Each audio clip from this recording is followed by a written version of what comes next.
दोस्तों, सावन के इस पवित्र महीने में इस पक्षी का घर में आना होता है बहुत ही शुभ और मंगलकारी। सावन में ये पक्षी किसी खास व्यक्ति के घर पर ही आता है। सावन में इस पक्षी का घर में आना मतलब भगवान भोलेनाथ आपके घर में आने वाले हैं। अब आपकी गरीबी खत्म होने वाली है। भगवान भोलेनाथ की कृपा आपके घर में बरसने वाली है। दोस्तों, शास्त्रों के अनुसार जो पक्षी जीव जंतु होते हैं वो हमारे वातावरण को स्वच्छ बनाते हैं। हमारे आसपास पक्षियों का होना उतना ही जरूरी है जितना हमारे लिए पीने के लिए जल और खाने के लिए भोजन। लेकिन क्या आप जानते हैं, आज हम जिन 5 पक्षियों के बारे में बात करने वाले हैं, अगर ये पक्षी आपकी छत पर आकर आपका दाना खा जाएं या पानी पी जाएं, तो आपके साथ कुछ ऐसा होगा जिसकी आपने कल्पना भी नहीं की होगी। माना जाता है कि ये 5 पक्षी किस्मत वाले व्यक्ति के घर पर ही आकर दाना खाते हैं। बड़ा भाग्यवान होता है वो व्यक्ति जिसके घर पर आकर ये पक्षी स्वयं भोजन करे। इस पक्षी को देखने पर उसे मारे नहीं, बल्कि आप अपने आप को बहुत ही खुशकिस्मत समझें। ये पक्षी आपके जीवन में सौगात लेकर आएगा। धन की देवी माता लक्ष्मी को साथ लेकर आता है। इस पक्षी को देखना मतलब स्वयं विष्णु को देखना माना गया है। शास्त्रों के अनुसार माना जाता है कि राजा दशरथ के घर जब ये पक्षी आया था तब उन्होंने स्वयं इस पक्षी को भोजन कराया था। अगर आपके घर में ये पक्षी आ जाए तो आप समझ लें आपके घर में साक्षात देवी देवता का वास होने वाला है। दोस्तों, आगे बढ़ने से पहले आपसे एक रिक्वेस्ट करते हैं कि हमारे चैनल को सब्सक्राइब करके इस बेल आइकन को जरूर दबाइएगा और सच्चे हृदय से कमेंट बॉक्स में लिखे जय माता लक्ष्मी। दोस्तों, सबसे पहले बात करते हैं नीलकंठ की। शास्त्रों के अनुसार माना जाता है कि नीलकंठ भगवान शिव का प्रतीक है। बहुत कम लोग होते हैं वो जिनके छत पर आकर स्वयं नीलकंठ आकर बैठ जाए और दाना पानी पी जाए। नीलकंठ एक ऐसा पक्षी है जिसको देखने पर स्वयं व्यक्ति के सभी कष्ट समाप्त हो जाते हैं। नीलकंठ जब आपके घर पर आकर बैठ जाए तो उसे दाना पानी अवश्य डालें, और अगर ये दाना खा जाए तो समझो आपका भाग्य उदय होने वाला है। पहली बात तो ये बहुत ही कम लोगों के छत पर आकर बैठता है। किस्मत वाले होते हैं वो लोग जिनकी छत पर आकर नीलकंठ बैठ जाए। इसे साक्षात शिव का अवतार माना गया है। ये पक्षी आपको जहां भी दिखे इसे भूल कर भी ना मारें, नहीं तो आपको भगवान शिव के क्रोध का सामना करना पड़ सकता है। दोस्तों, वेद पुराण के अनुसार माना जाता है कि कौवा अगर आपकी छत पर आकर बैठ जाए और आपका खाना खा जाए तो समझो आपके साथ कभी बुरा नहीं होगा। आपके घर में कभी किसी की अकाल मृत्यु नहीं होगी।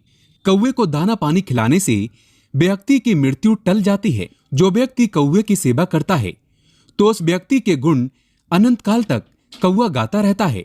कौवा जब आपकी छत पर आकर बैठ जाए तो उसे भगाएं नहीं, बल्कि उसे दाना पानी खिलाएं, क्योंकि कौवे को पितरों का प्रतीक माना गया है। कौवे की सेवा करना मतलब स्वयं शनि महाराज की सेवा करना माना गया है। इस पक्षी को खुश करने पर राहु केतु भी शांत हो जाते हैं। शनिदेव की असीम कृपा प्राप्त होती है। कौवा शनिदेव का वाहन है। दोस्तों, शास्त्रों के अनुसार माना जाता है कि जो गौरिया चिड़िया होती है उसे भगवान राम के घर भी देखा गया है। शास्त्रों में इसका वर्णन विस्तार से मिलता है। राजा दशरथ स्वयं इसे लक्ष्मी का प्रतीक मानते हैं। गौरिया चिड़िया का घर में आना साक्षात लक्ष्मी का आना माना गया है। माना जाता है कि जब ये पक्षी आपके घर पर आकर दाना पानी खा जाए तो समझो आपके घर में माता लक्ष्मी का वास होने वाला है। इस पक्षी का घर में घोंसला बनाना अत्यंत मंगलकारी माना गया है। समझो आपके ऊपर कभी कोई संकट नहीं आएंगे। किस्मत वाले होते हैं वो लोग जिनके घर पर गौरिया आकर बैठ जाए तथा घोंसला आदि बना ले। ऐसे व्यक्ति का भाग्य उच्च स्थिति में बना रहता है। गौरिया चिड़िया की आवाज सुनना भी शुभ माना जाता है। ये वातावरण को स्वच्छ बनाती है। दोस्तों, घर में कबूतर का आना भी शुभ माना जाता है। जिस व्यक्ति के घर आकर कबूतर बैठ जाए और दाना पानी पी जाए तो समझो उसका भाग्य उदय होने वाला है। साथ ही साथ अब आपके जीवन में कुछ बदलाव होने वाले हैं। कबूतर का घर में घोंसला बनाना भी शुभ माना जाता है।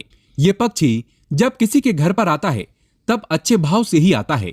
दोस्तों, घर में सवेरे सवेरे जब उल्लू आकर बैठ जाए तो समझो साक्षात आपके घर में देवी लक्ष्मी का वास होने वाला है। माता रानी उल्लू पर सवार होकर आपके घर में अब निवास करने वाली है। ऐसे में उल्लू को गलती से भी भगाए नहीं। सवेरे सवेरे उल्लू का आना अत्यंत मंगलकारी माना गया है, क्योंकि उल्लू माता लक्ष्मी का वाहन है। लेकिन याद रहे, रात के समय जब घर में उल्लू आता है तो ये अशुभ संदेश ही लेकर आता है। ऐसे में इसे शुभ नहीं माना जाता। इससे ये पता चलता है कि अब आपके ऊपर कर्ज बढ़ने वाला है, आपका पैसा खर्च होने वाला है। दोस्तों, अब बात करते हैं उन पक्षियों के बारे में जो आपके लिए शुभ नहीं है। इनके द्वारा घर में आने पर व्यक्ति कंगाल हो जाता है, उसका सर्वनाश हो जाता है। आइए जानते हैं।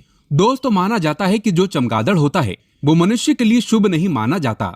ये जब भी घर में आते हैं तब कोई न कोई बड़ी अनहोनी साथ लेकर आते हैं।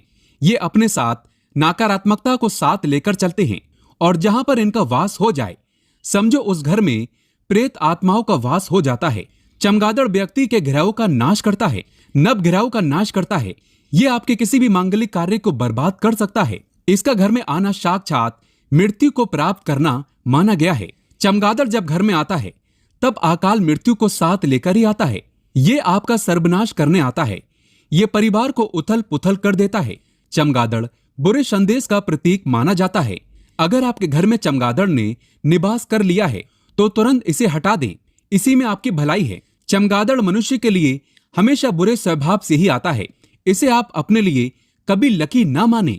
दोस्तों, जो टिटहरी होती है वो अपना घोंसला जमीन पर बनाती है, खेत खलिहान में अपने अंडे वगैरह देती है और अपने बच्चों का पालन पोषण करती है। टिटहरी कभी मनुष्य के छत पर गलती से भी आकर नहीं बैठती है, लेकिन अगर अचानक से टिटहरी आपकी छत पर आकर बैठ जाए तो समझो भूकंप आने वाला है या आपके साथ कुछ बुरा होने वाला है। टिटहरी यूं ही किसी के छत पर आकर नहीं बैठती है। वैज्ञानिक भी मानते हैं कि टिटहरी का छत पर आना मतलब भूकंप का आना माना गया है। टिटहरी अपनी इंद्रियों के द्वारा पहचान लेती है कि धरती में कंपन हो रहा है और वो डर के मारे छत पर आकर बैठ जाती है। इसीलिए घर में टिटहरी का आना शुभ नहीं माना गया। दोस्तों, घर में चील का आना तथा बाज का आना शुभ माना गया है। किस्मत वाले होते हैं वो लोग जिनके घर पर आकर चील या बाज आकर बैठ जाए। इनके द्वारा घर पर आने पर आपको समझ लेना चाहिए कि आपको धन की प्राप्ति होने वाली है। इन्हें गलती से भी भगाए नहीं, बल्कि आप अपने आप को भाग्यशाली समझें। अक्सर कई लोग बाज और चील को अशुभ मानते हैं, लेकिन ऐसा बिल्कुल भी नहीं है। जब किसी मनुष्य के घर पर आकर चील और बाज आकर बैठ जाते हैं तब उसका भाग्य उदय हो जाता है। ये पक्षी आपके लिए कोई शुभ समाचार ही लेकर आते हैं। दोस्तों, कौन से पक्षी पालना शुभ माना गया है, आइए जानते हैं। घर में तोता पाला जा सकता है, शुभ माना गया है। ऐसे में आप कबूतर भी पाल सकते हैं, अच्छा माना जाता है। घर में खरगोश पाल सकते हैं, सफेद चूहे पाल सकते हैं। गाय पालना मंगलकारी माना गया है। इससे व्यक्ति के नभ ग्रह शांत हो जाते हैं। जन्मों जन्मों तक व्यक्ति को पुण्य की प्राप्ति प्राप्त हो जाती है।